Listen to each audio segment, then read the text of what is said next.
I'm not letting this point go, Mike, because I'm going to go in on this one with you again.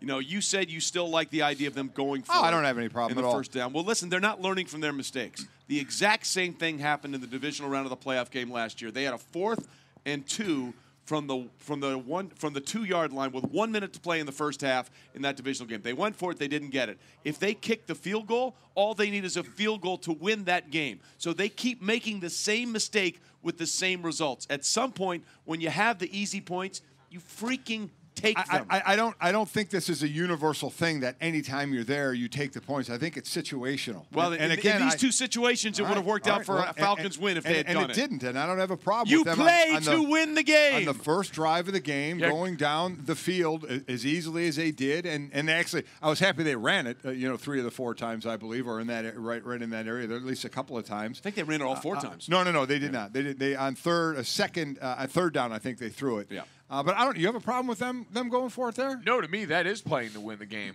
That's not playing scared, and I think that's what we're going to see more of in an NFL. Kicking the field goal is not playing scared. It's smart.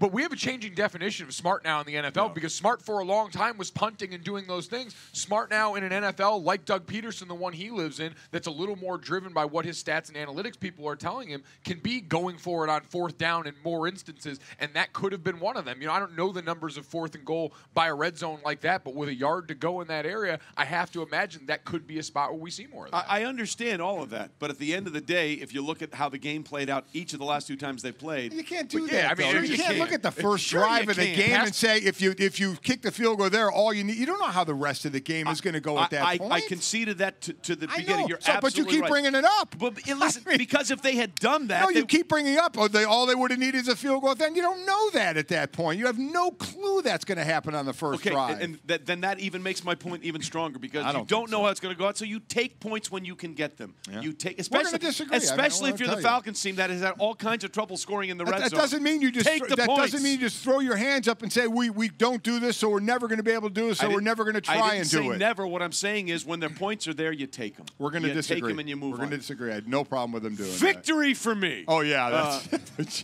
victory. Are you a child? Victory for me getting. Trey, this is like when you. Is this news to you? Come on.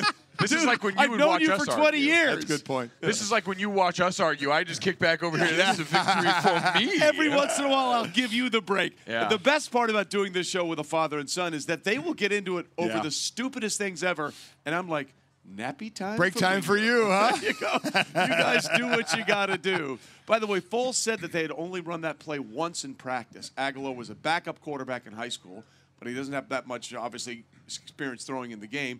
He said the last pass he threw was during the spring game at USC. The result of that pass? Interception. Wow.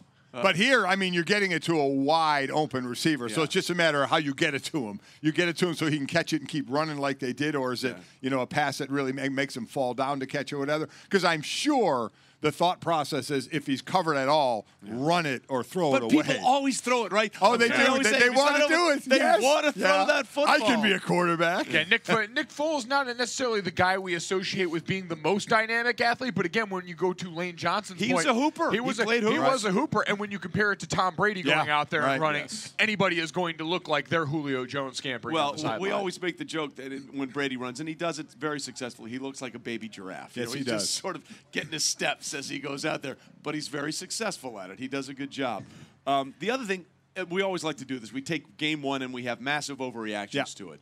So did we learn more about Atlanta or did we learn more about Philadelphia? Well, I think we learned a lot more about Atlanta as far as being same old, whether it's inconsistencies and inability in the red zone, or to your point, I think it's a great point. In a close game, in a game that Atlanta had the lead, it's not like anybody was running away. You have that disparity in run to pass. With 2 good backs, especially with 1 good running back. 30 more attempts if you count the sacks than rush attempts. I know Freeman was nicked up a little coming into the season, but I am really surprised at that run to pass ratio. Well, and formationally, what they did going towards the end of the game, you had so many empty sets when that offensive line had been struggling to protect for the majority of the night that they never decided to bring in some some sort of help for them, never decided to support them when Matt Ryan is trying to throw them back into this game constantly under siege. And to your point, to explain to people, an empty set doesn't have the ability for a tight end to be there to help chip or a running back to chip on a rusher. You're basically to 5 guys alone, correct? Five guys spread out wide, and Matt Ryan trying to deal to a group of talented receivers while he's constantly trying to pick himself up off the ground. And here's the other thing. Dan Quinn is a head coach. This has got to drive him a little crazy from where he came from, Seattle. What was their offense? Bread and butter, beast mode, run the rock, then Russell makes some throws. It reminds me of when Dick Vermeil was the head coach of the Rams and Mike Martz was his offensive coordinator with the greatest show on turf and all the things he wanted to do. Every once in a while, Dick Vermeil had to get on the headset and say, give the ball to 28, which was Marshall Faulk. He's your best player. Give the ball to 28. Now, I'm not saying Devontae Freeman's the best player in the Atlanta Falcons, but at some point, if I'm Dan Quinn, I have to say, hey, run the ball more.